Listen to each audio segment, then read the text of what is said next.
So good to see you back for story time. And within the last few days, we celebrated Earth Day. And it was the 50th anniversary of Earth Day.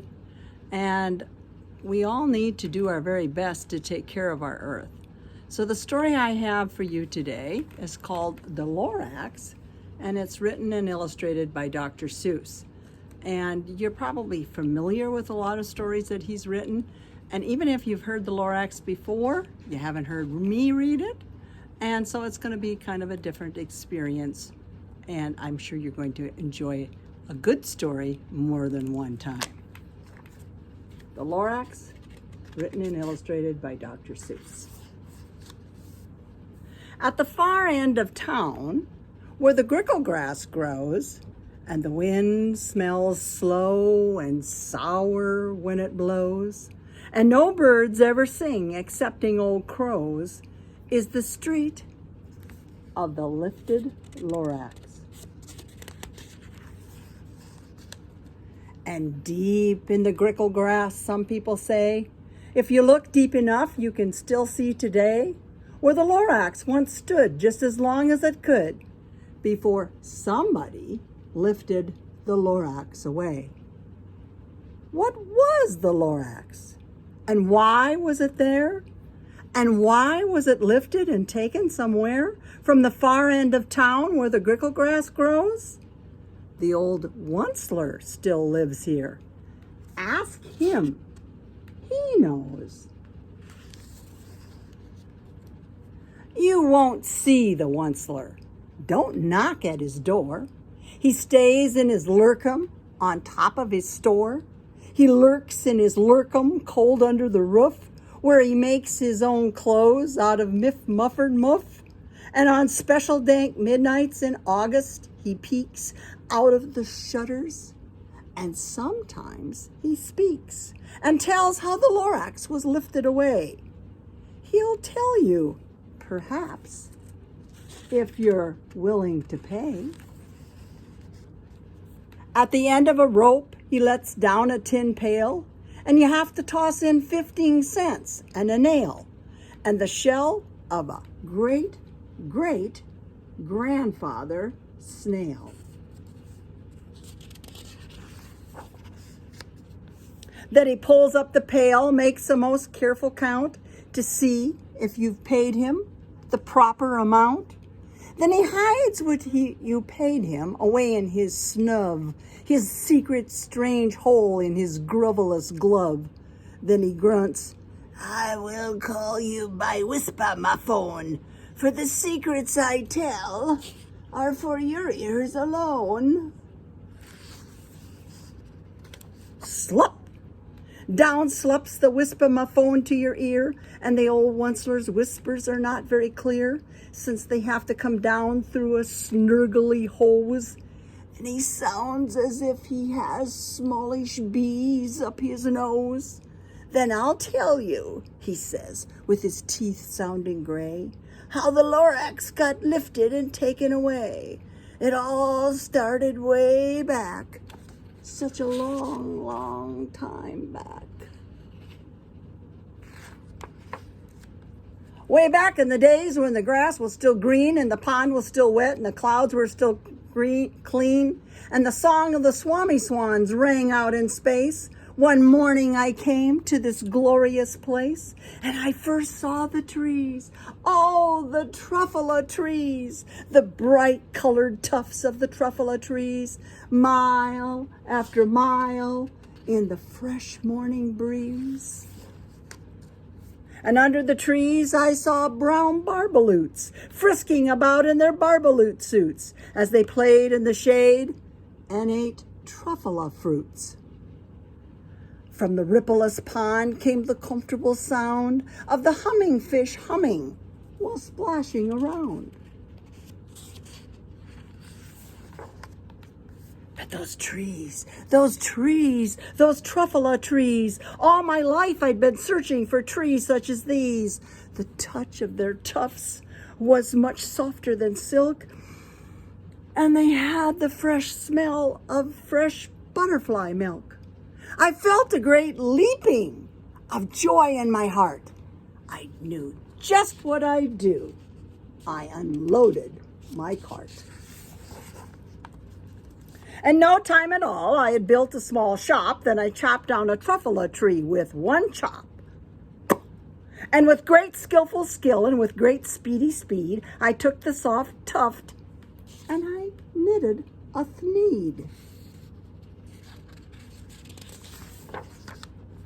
The instant I'd finished, I heard a gazump. I looked. I saw something pop out of the stump of the tree I'd chopped down.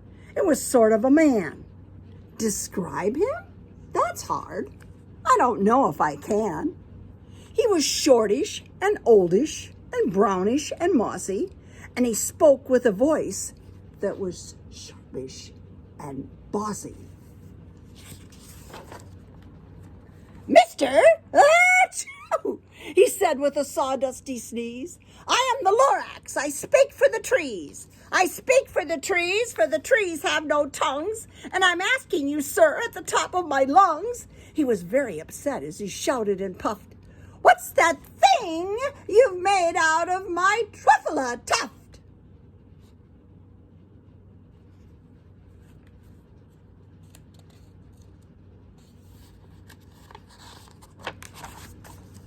Look, Lorax, I said, there's no cause for alarm. I chopped just one tree. I'm doing no harm. I'm being quite useful. This thing is a thneed. A thneed's a fine something that all people need. It's a shirt, it's a sock, it's a glove, it's a hat, but it has other uses. Yes, far beyond that. You can use it for carpets, for pillows, for sheets, or curtains, or covers for bicycle seats. The Lorax said, Sir, you are crazy with greed. There is no one on earth who would buy that fool thneed.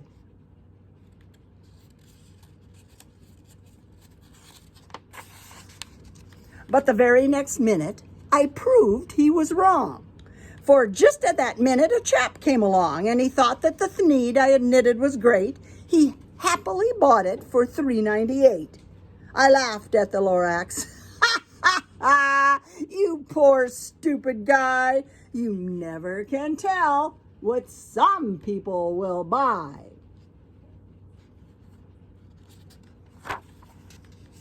I repeat, cried the Lorax, I speak for the trees. I'm busy, I told him. Shut up, if you please. I rushed across the room and in no time at all built the radio phone. I put in a quick call. I called all my brothers and uncles and aunts, and I said, listen here. Here's a wonderful chance for the whole Once-ler family to get mighty rich. Get over here fast. Take the road to North Nitch. Turn left at Wee Hawken, sharp right at South Stitch. He's going to get the whole family involved. Lots of help. And in no time at all, in the factory I built, the whole Once-ler family was working full tilt. We were all knitting thneeds, just as busy as bees, to the sound of the chopping of truffula trees.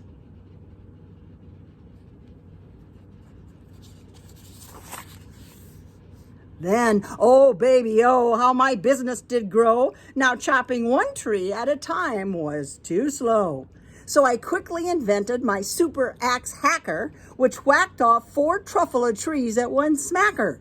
We were making thneeds 4 times as fast as before, and that Lorax, he didn't show up anymore.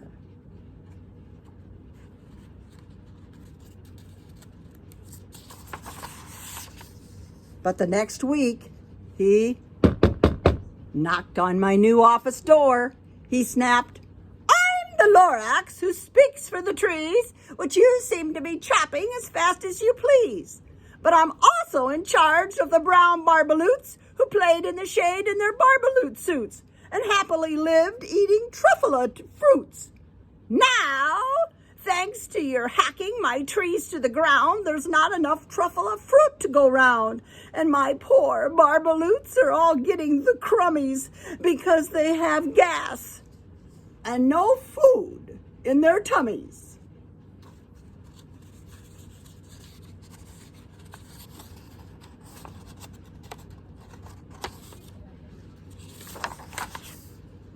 They loved living here, but I can't let them stay. They'll have to find food, and I hope that they may. Good luck, boys, he cried, and he sent them away. I, the Once-ler, felt sad as I watched them all go, but business is business, and business must grow, regardless of crummies and tummies, you know. I meant no harm. I most truly did not. But I had to grow bigger, so bigger I got.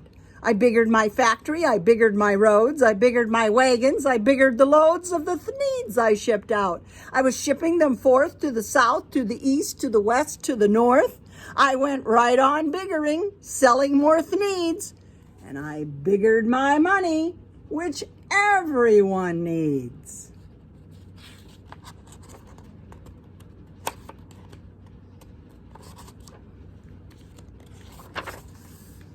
Then again he came back. I was fixing some pipes when that old nuisance Lorax came back with more gripes. I am the Lorax. He coughed and he whiffed. He sneezed and he snuffled. He snargled, he sniffed. Once-ler, he cried with a cruffulous croak. Once-ler, you're making such smogulous smoke. My poor swami swans, why, they can't sing a note. No one can sing who has smog in his throat. And so, cried the Lorax, please pardon my cough. They cannot live here, so I'm sending them off. Where will they go? I don't hopefully know. They may have to fly for a month or a year to escape from the smog you've smogged up around here.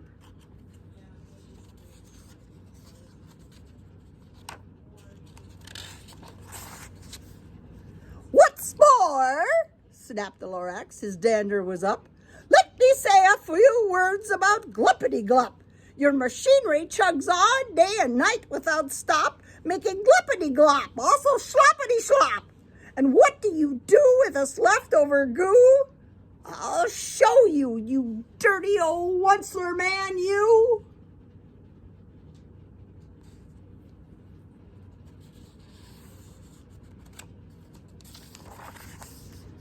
You're glumping the pond where the humming fish hummed. No more can they hum, for their gills are all gummed. So I'm sending them off. Oh, their future is dreary. They'll walk on their fins and get woefully weary in search of some water that isn't so smeary.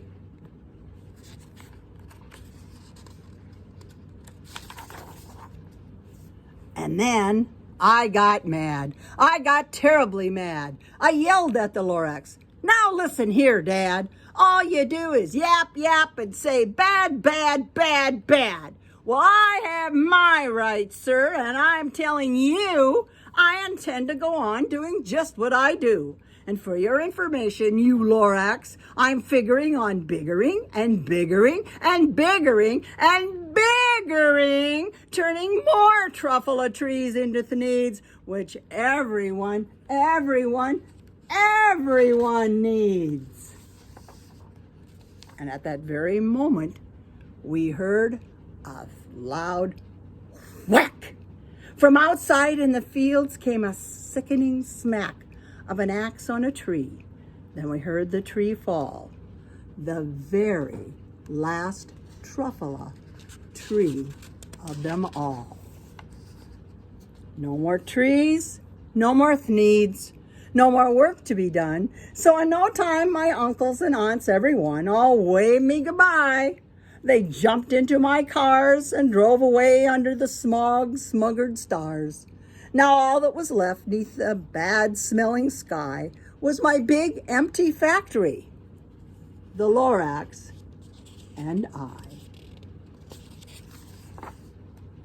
The Lorax said nothing, just gave me a glance, just gave me a very sad, sad backward glance as he lifted himself by the seat of his pants, and I'll never forget the grim look on his face when he heisted himself and took leave of this place through a hole in the smog without leaving a trace.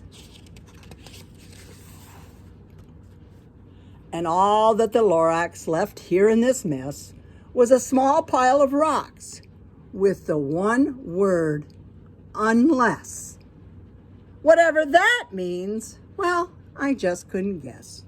That was a long, long ago, but each day since that day, I've sat here and worried away. Through the years, while my buildings have fallen apart, I've worried about it with all of my heart. But now, says the Once-ler, now that you're here, the word of the Lorax seems perfectly clear.